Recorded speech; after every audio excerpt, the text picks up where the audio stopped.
Hello everybody, welcome back to a new video. I know it's been a bit, but I've just been chilling, not really doing much, but I've just been, hanging out with my family and doing schoolwork. So yeah, but today I just wanted to come here and just talk about my favorite, or just me ranking all the studio releases by famous thrash metal band Metallica.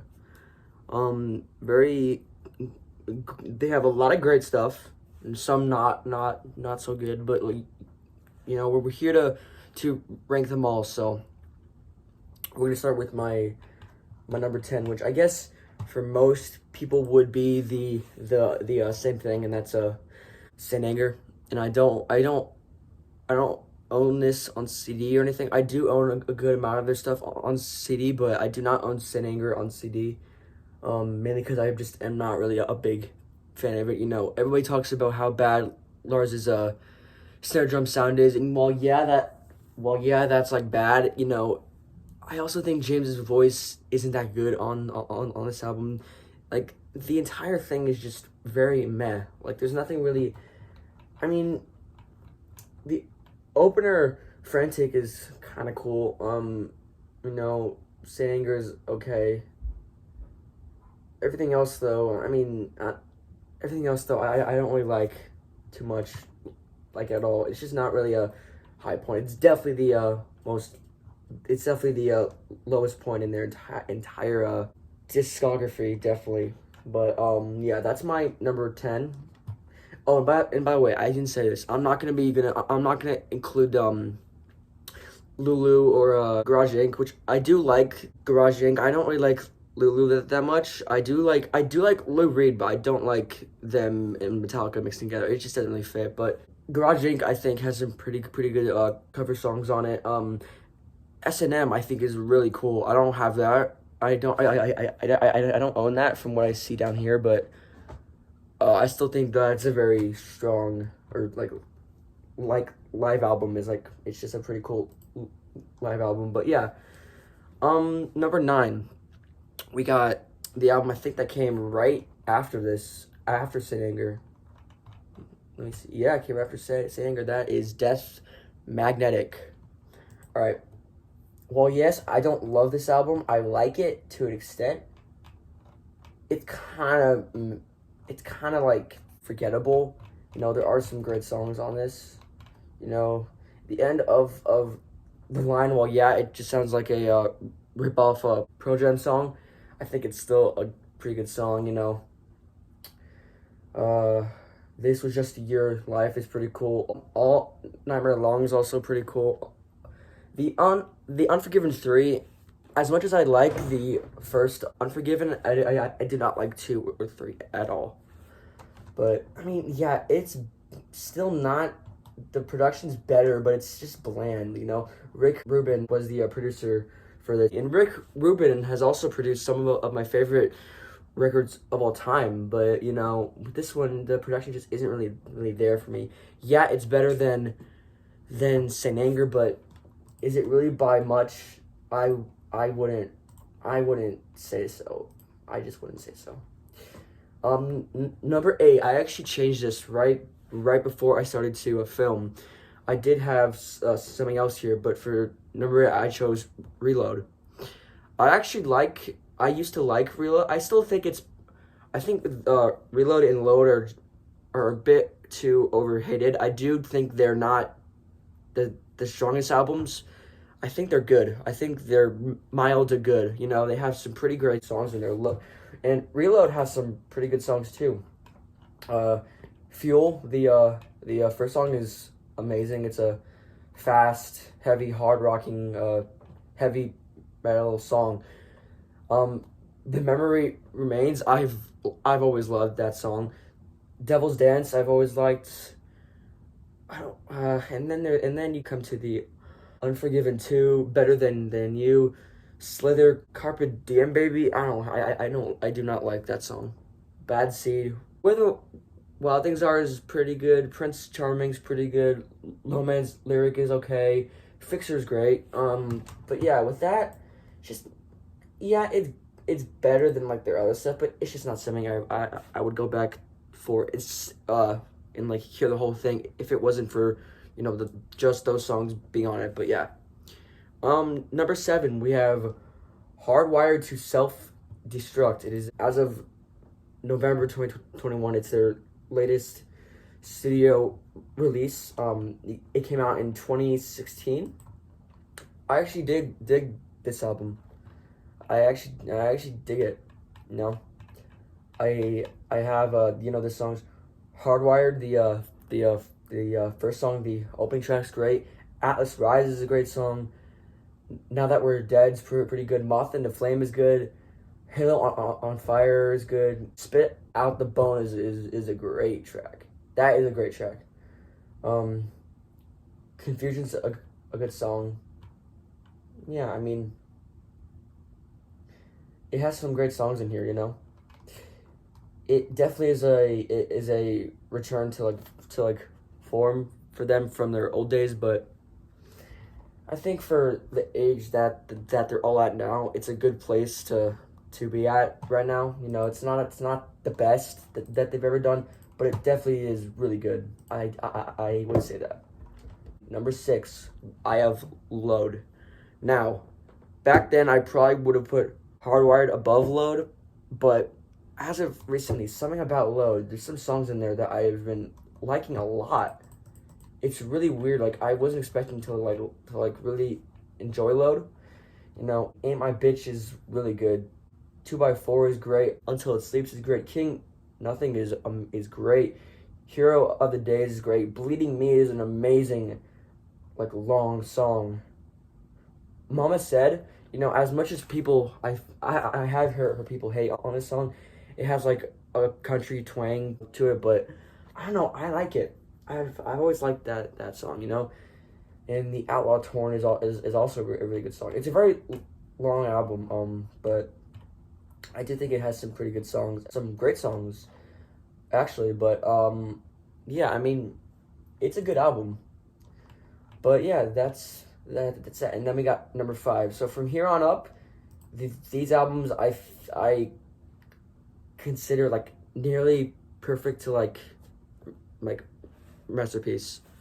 So and these are the only ones that I own on CDs. So we got number 5 with Metallica Black Album, self-titled. It's kind of hard to see there, but this is their biggest. I think this is their most selling album. Yeah, this is their most selling album. These singles on here are just insane. Enter Sandman, Sad But True's a great song. Yeah, I mean, that song's great too. A lot of these songs are really good. The Unforgiven is an amazing song. I love that song. Sad But True is great. Enter Sandman, as much as I've heard it, I can still like listen to that song and appreciate it to an extent. Wherever I May Roam is great. Holier Than Thou is great. Don't Tread on Me is great. Through the Never is an amazing song. Nothing Else Matters. I have always loved that song. Of Wolf and Man is great. The God That Failed is great. My Friend of Misery is alright. And The Struggle Within is also great. Strong album. Very, very, very strong album. Next up, we got Injustice for All. Now, I used to not really like this album outside of one. And that's it. But over time, man, something about this album, I think this album is near perfect, if not perfect. All these songs are great.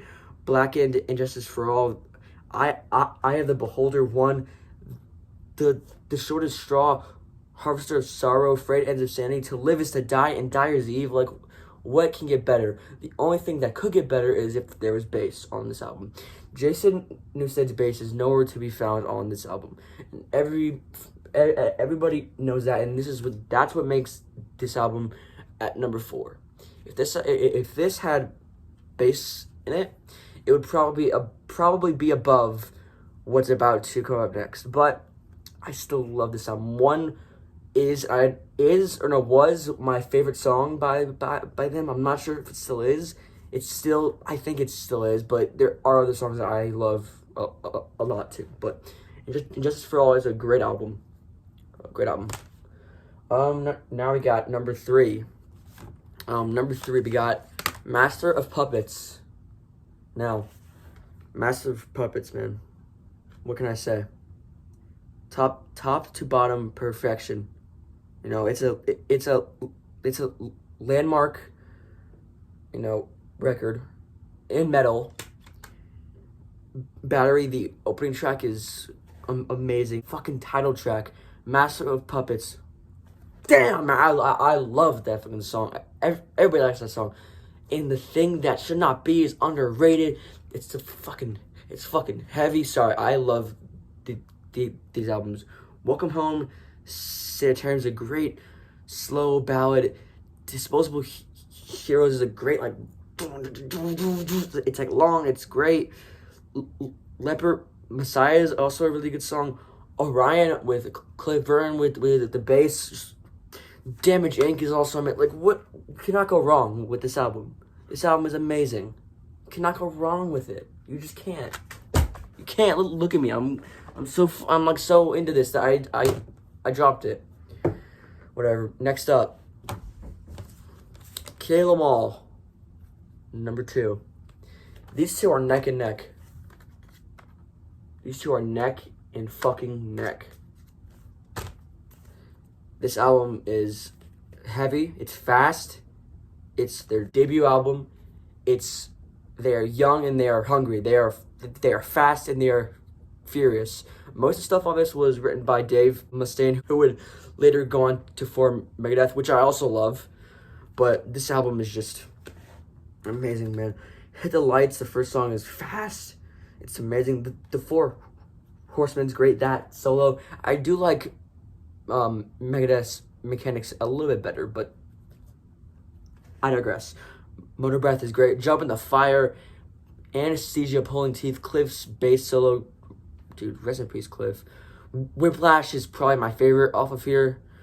Phantom Lord, No Remorse, Seek and Destroy, Metal Militia is underrated. It's like, you can't, like, these albums that I'm about to show you are like inseparable for me. Like they're like neck and neck. All 4 of these, the ones that I just showed. Like, but yeah, number 1, you've seen my shirt. We got Ride the Lightning. It was the first Metallica record that I bought. I think the first song I've ever heard by them is on this, and that is Creeping Death, which is just like like, what is there to say about this album? Everything that I've said about, you know, these albums, including Injustice for All, I think all are the same. Like, for me, like, it literally is top to bottom, like, perfection. 8 songs, like, no killer, no filler, all killer. Like, just all killer and no filler. There's no bad song on this. Like there isn't a bad song, like, at all. Fire with Fire is a fiery, no pun intended, is a fiery intro song. The title track, Ride the Lightning, is a great song. For Whom the Bell Tolls is a classic. Fade to Black is probably my favorite from this album, or my favorite song by them. It's a great song. Trapped Under Ice is great. Escape is also great. Creeping Death is fast. It's just great. And The Call of Cthulhu is amazing. It's amazing. My favorite metal album, probably. Top 5 album of all time, in my opinion. Cannot go wrong. But yeah, these are my rankings of the Metallica discography. These albums, including other ones, of course. So if you want to see more rankings, just tell me if you want to see them. If not, then don't say a thing then. Or if not, just say that you don't want it. Because I like this, because, you know, I have a lot more stuff down here. You know, I got Black Sabbath, Megadeth, AC/DC, you know, all these bands that I would love to do some rankings on. So just let me know. And yeah, thank you guys, and I'll see you guys later.